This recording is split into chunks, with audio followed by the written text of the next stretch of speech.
A student's overview of the ageless wisdom was carefully compiled from the following books by Alice A. Bailey.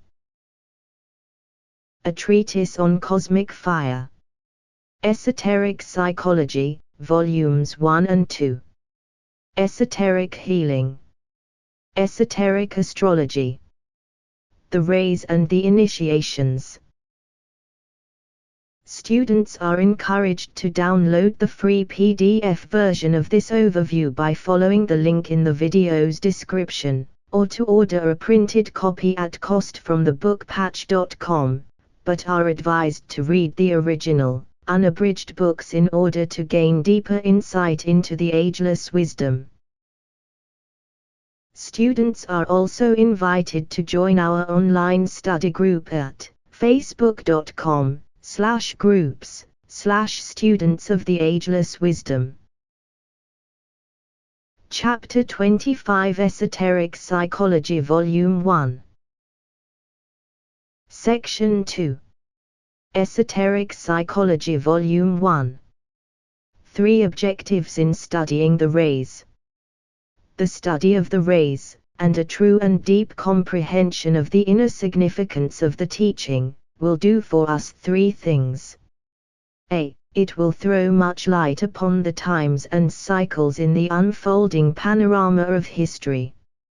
In the last analysis, history is an account of the growth and development of man from the stage of the caveman, with his consciousness centered in his animal life, up to the present time wherein the human consciousness is steadily becoming more inclusive and mental, and so on and up to the stage of a perfected Son of God. It is an account of the apprehension, by man, of the creative ideas which have molded the race and are establishing its destiny. It gives us a dramatic picture of the progress of those souls who are carried in or out of manifestation by the appearance or disappearance of a ray. These rays are in constant movement and circulation, and demonstrate an activity which is progressive and cyclic and evidences increasing momentum. B. A second result of the study of the rays will be to clarify our knowledge as to the nature of man. C. The third effect of the study of these rays should be twofold. Not only shall we understand somewhat the inner side of history, not only shall we gain an idea of the divine qualities emerging from the 3 aspects and determining the forms of expression on the physical plane, but we shall have a practical method of analysis whereby we can arrive at a right understanding of ourselves as ensouling entities, and at a wiser comprehension of our fellowmen. When, through our study, we ascertain for instance that the tendency of our soul ray is that of will or power, but that the ray governing the personality is that of devotion, we can more truly gauge our opportunity, our capacities and our limitations, we can more justly determine our vocation and service, our assets and our debits, our true value and strength. When we can add to that knowledge an analysis which enables us to realize that the physical body is reacting preeminently to the soul ray, whilst the emotional body is under the influence of the personality ray which is historically in manifestation at the time, we are then in a position to gauge our particular problem with judgment. We can then deal more intelligently with ourselves, with our children and with our friends and associates. We shall find ourselves able to cooperate more wisely with the plan as it is seeking expression at any particular time. It will appear, as we study, that the energies which inform the personalities and which constitute the nature of the human being fall naturally into 3 groups. 1. Those energies which we call the spirits in men. Spirit is one, but within that essential unity the points of fire or the divine sparks can be seen and noted. These unities, within the unity, are colored by and react qualitatively to 3 types of energy, for it is scientifically true, and a spiritual fact in nature, that God is the three in one and the one in three. The spirit of man came into incarnation along a line of force emanation from one or other of these three streams, which form one stream, emanating from the Most High. 2. These streams of energy differentiate into a major three, yet remain one stream. This is an occult fact worthy of the deepest meditation. In their turn they differentiate into 7 streams which carry into the light, as it is called, the 7 types of souls. It is with these 7 that we shall deal. 3. The energies into which the 3 distribute themselves, thus becoming 7, in their turn produce the 49 types of force which express themselves through all the forms in the 3 worlds and the 4 kingdoms in nature. You have therefore a 3 monadic groups of energies. The essential unity expresses, through these 3, the qualities of will, love and intelligence. b. 7 groups of energies which are the medium through which the 3 major groups express the divine qualities. c. 49 groups of forces to which all forms respond and which constitute the body of expression for the 7, who in their turn are reflections of the 3 divine qualities. End of page 123. It is with the 7 groups of souls, or soul energies, that we shall deal, and with the 3-fold forms in the 4th kingdom of nature which they create, and through which they have to express the quality of their ray group and the energy of that one of the 3 essential groups to which their soul ray is related. We shall therefore, if possible, endeavor to add to modern psychology and enrich its content with that esoteric psychology which deals with the soul or self, the ensouling entity within the form. The career of the monad can be roughly divided into 3 parts, leading to a 4th. 1. A lower realization of a unity which is the unit of the form nature.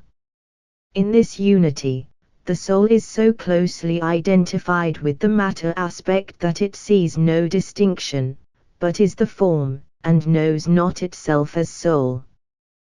This often reaches its height in some life of full personality expression, wherein the soul is completely centered in personality reactions. The lower life is so strong and vital that a powerful and material expression eventuates. 2. A subsequent and painful differentiation of the consciousness into a realized duality. In this condition, the man is distinctly aware of what is termed his essential duality. He knows he is spirit matter, is form life, and is the soul in manifestation. During this stage, which covers many lives and carries the man along the path of probation and discipleship as far as the 3rd initiation, the center of gravity, if I may so express it, shifts steadily out of the form side and centers itself more and more in that of the soul. Remember that the entire story of evolution is the story of consciousness, and of a growing expansion of the becoming aware principle, so that from the microscopic interest of the self-conscious man, for we shall retain the parable within the confines of the 4th kingdom in nature, we have a slowly developing inclusiveness which finally leads him into the consciousness of the cosmic Christ. 3. The higher realization of unity follows upon this sense of duality, and in this final stage the sense of being soul and body is lost. The consciousness identifies itself with the indwelling life of the planet and of the solar system. When this happens, there is the registering of a state of being which lies beyond word, mind and form expression of any kind. Life quality, appearance. In our study of the rays, it must therefore be remembered that we are dealing with life expression, through the medium of matter form. The highest unity will be cognized only when this dual relation is perfected. The theory of the one life may be held, but I deal not basically with theory but with that which may be known, provided there is growth and intelligent application of truth. I deal with possibility and with that which is capable of achievement. Many these days like to talk and think in terms of that one life, but it remains but speech and thought, whilst the true awareness of that essential unity remains a dream and an imagining. Whenever this reality is put into words, duality is emphasized and the spiritual controversy is enhanced. The 7 rays are the first differentiation of the divine triplicity of spirit consciousness form, and they provide the entire field of expression for the manifested deity. We are told in the scriptures of the world that the interplay, or the relation between Father, Spirit and Mother, matter produces eventually a third, which is the Son, or the consciousness aspect. That Son, the product of the two, is esoterically defined as the one who was third but is the second. The reason for this wording is that there first existed the two divine aspects, spirit matter, or matter impregnated with life, and it was only when these two realized their mutual unity, note the necessary ambiguity of that phrase, that the Son emerged. The esotericist, however, regards spirit matter as the first unity, and the Son therefore is the second factor. This Son, who is divine life incarnate in matter, and consequently the producer of the diversity and immensity of forms, is the embodiment of divine quality. We might therefore utilize, for the sake of clarity, the terms life quality appearance as interchangeable with the more usual trinity of spirit soul body, or life consciousness form. End of page 124. I shall utilize the word life when referring to spirit, to energy, to the Father, to the first aspect of divinity, and to that essential dynamic electric fire which produces all that is, and is the sustaining, originating cause and source of all manifestation. I shall use the word quality as expressive of the second aspect, the Son of God, the cosmic Christ incarnate in form, a form brought into being by the relation of spirit and matter. This interplay produces that psychological entity which we call the Christ. I shall use the word appearance to express that which we call matter, or form, or objective expression. It is that illusory tangible outer appearance which is animated by life. This is the third aspect, the Mother, overshadowed and fertilized by the Holy Ghost, or life, united with intelligent substance. This is fire by friction, a friction brought about by life and matter and their interplay, and producing change and constant mutation. The 7 rays are therefore embodiments of 7 types of force which demonstrate to us the 7 qualities of deity. These 7 qualities have consequently a 7-fold effect upon the matter and forms to be found in all parts of the universe, and have also a 7-fold interrelation between themselves. These 7 rays are the 7 streams of force issuing from a central energy after, in point of time, that vortex of energy had been set up. Spirit and matter became mutually interactive and the form or appearance of the solar system began its process of becoming, a process leading to an eventual being. This idea is ancient and true. we find reference to the 7 eons and the 7 emanations and to the life and nature of the 7 spirits which are before the throne of God in the writings of Plato and of all initiates who laid down in ancient times the basic propositions which have guided the human mentality down the ages. These great lives, functioning within the boundaries of the solar system, gathered to themselves that substance which they required for manifestation and built it into those forms and appearances through which they could best express their innate qualities. Within the radius of their influence, they gathered all that now appears. This aggregated, qualified material constitutes their body of manifestation, just as the solar system is the body of manifestation of the trinity of aspects. This statement covers also the life story and the qualified appearance of any one of the 7 rays.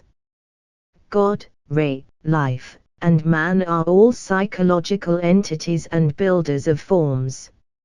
Therefore a great psychological life is appearing through the medium of a solar system. 7 psychological lives, qualified by 7 types of force, are appearing through the medium of the 7 planets. Each planetary life repeats the same technique of manifestation, life quality appearance, and in its second aspect of quality demonstrates as a psychological entity. Every human being is a miniature replica of the entire plan. He is also spirit soul body, life quality appearance. He colors his appearance with his quality and animates it with his life. Because all appearances are expressions of quality and the lesser is included in the greater, every form in nature and every human being is found upon one or other of the 7 qualifying rays and his appearance in a phenomenal form is colored by the quality of his basic ray. It is qualified predominantly by the ray of the particular life upon whose emanation he issued forth, but it will include also in a secondary measure the 6 other ray types. Let us therefore posit, as a symbolical analogy, the fact of a central life, extraneous and outside our solar system yet within it during the process of manifestation, which decides within itself to take a material form and to incarnate. A vortex of force is set up as a preliminary step and we then have God immanent and God transcendent at the same time. This vortex, as a result of this initial activity, demonstrates through the medium of what we call substance through the ether of space. The consequence of this active interplay of life and substance is that a basic unity is constituted. Father and mother are at one. This unity is characterized by quality. Through this triplicity of life quality-form, the central life evokes and manifests consciousness, or awareness of response to all that is eventuating, but in a degree which it is impossible for us to cognize, limited as we are by our present relatively undeveloped point in evolution. End of page 125. The 7 rays enumerated. As part of the initial plan, the one life sought expansion, and the 7 eons or emanations came forth from the central vortex and actively repeated the earlier process in all its details. They too came into manifestation and in the work of expressing active life, qualified by love and limited by an outward phenomenal appearance, they swept into a secondary activity and became the 7 builders, the 7 sources of life and the 7 rishis of all the ancient scriptures.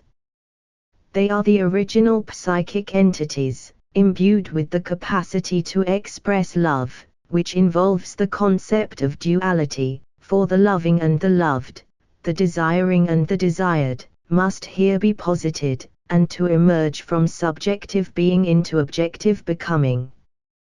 We call these 7 by various names, as follows. 1. The Lord of Power or Will. This life wills to love, and uses power as an expression of divine beneficence.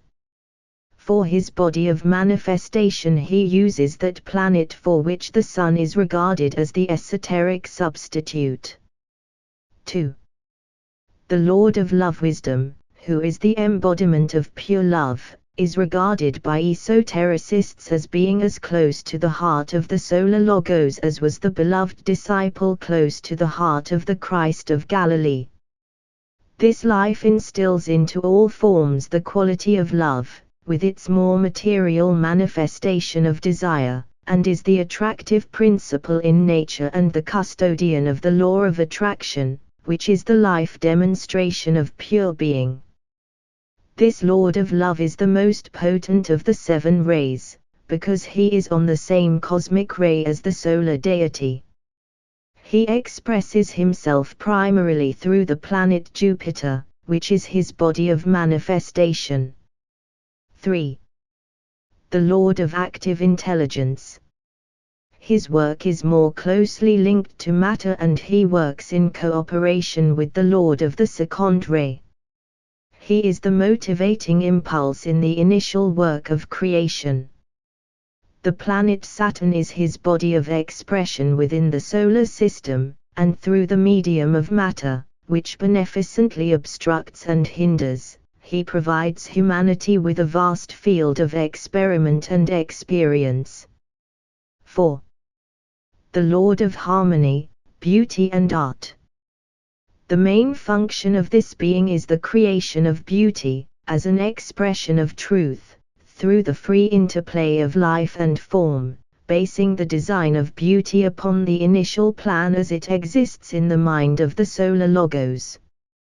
The body of manifestation of this life is not revealed, but the activity emanating from it produces that combination of sounds, colors and word music that expresses, through the form of the ideal, that which is the originating idea.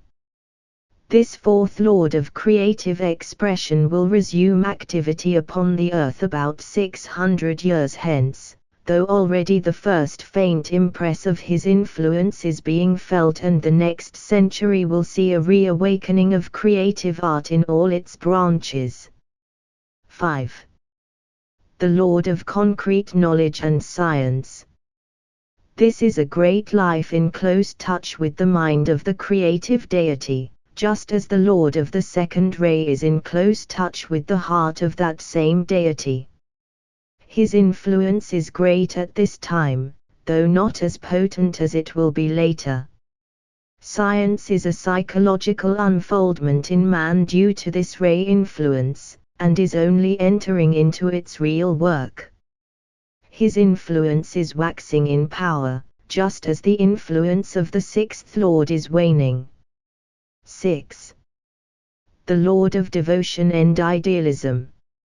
This solar deity is a peculiar and characteristic expression of the quality of the solar logos.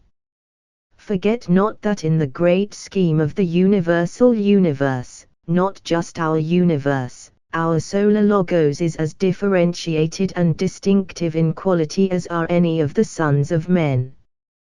This ray force, with the second ray, is a true and vital expression of the divine nature.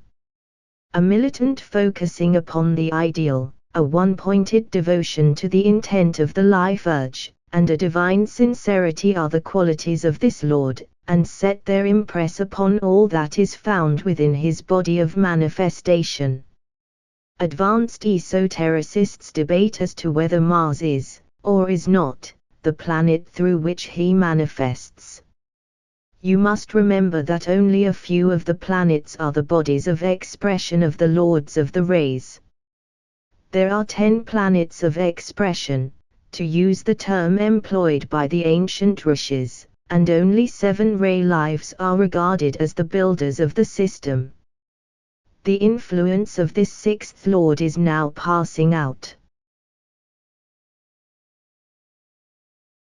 End of page 126. 7. The Lord of Ceremonial Order or Magic is now coming into power and is slowly but surely making his pressure felt. His influence is most potent upon the physical plane, for there is a close numerical interrelation between, for instance, the Lord of the seventh ray and the seventh plane, the physical, just as the seventh root race will see complete conformity to and a perfect expression of law and order. This ray of order and its incoming is partially responsible for the present tendency in world affairs toward governmental dictatorship and the imposed control of a central governing body. It may be of value here if I give you the following statement as to the activity, or non-activity, of the rays, begging you to bear in mind that this statement refers only to our Earth and its evolutions. Ray 1 not in manifestation. Ray 2 in manifestation since 1575 AD. Ray 3 in manifestation since 1425 AD. Ray 4 to come slowly into manifestation after 2025 AD. Ray 5 in manifestation since 1775 AD. Ray 6 passing rapidly out of manifestation. It began to pass out in 1625 AD. Ray 7 in manifestation since 1675 AD. These are of course all lesser cycles within the influence of the sign Pisces. You will see that 4 rays are in manifestation at this time, the 2nd, 3rd, 5th, and 7th. End of chapter 25.